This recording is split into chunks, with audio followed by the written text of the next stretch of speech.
सो normally LFT एक group of test है जिसके अंदर हम बिलिरुबिन कराते हैं।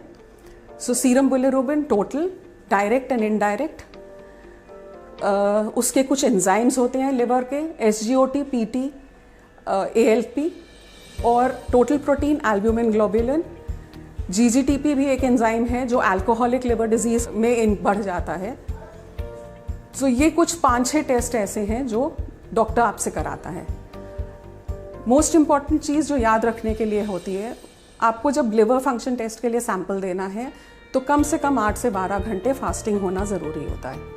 अदरवाइज़ आपके एंजाइम्स रेज जाते हैं और फिर टेस्ट का डॉक्टर समझ नहीं पाएगा कि टेस्ट में क्या इशू है।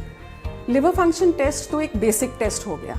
अब इसके आगे ये हमें देखना है कि ये इन्फेक्टिव रीज़न क्या हो सकता है, जिसको हम जॉन्डिस बोलते हैं या हेपेटाइटिस बोलते हैं।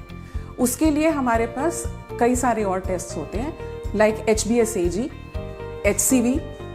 फिर हमारे पास ELISA के कुछ टेस्ट होते हैं, जैसे हेपेटाइटिस A के टेस्ट होंगे, E के टेस्ट होंगे।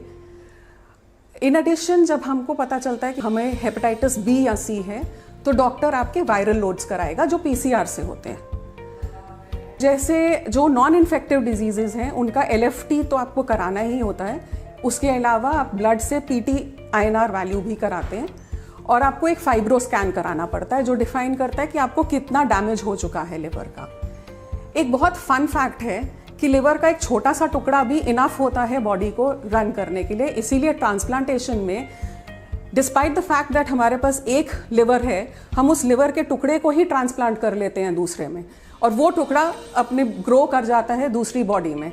सो इसलिए काफ़ी हद तक डैमेज होने के बावजूद लिवर काम करता रहता है।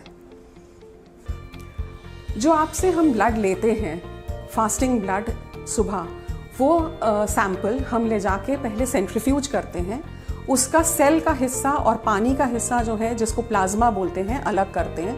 प्लाज्मा या सीरम जो है वो एक ऑटोमेटेड बायोकेमिस्ट्री एनालाइजर जो स्पेक्ट्रोफोटोमेट्री के मेथड पे काम करता है।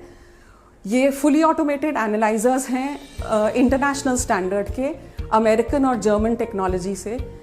उनमें जाता है और ऑटोमेशन से ये सारे टेस्ट आपके इनकी रिपोर्टें तैयार होती हैं, इनकी जांच होती है। हर इंस्ट्रूमेंट के कंट्रोल डेली लगते हैं और टेक्नीशियंस और डॉक्टर्स जो हैं इन रिपोर्टों को एनालाइज करके, इंटरप्रेट करके फिर रिलीज करते हैं आपके लिए रिपोर्ट्स। आई होप जो इस बारी हमने डिस्कशन किया है that is useful to you.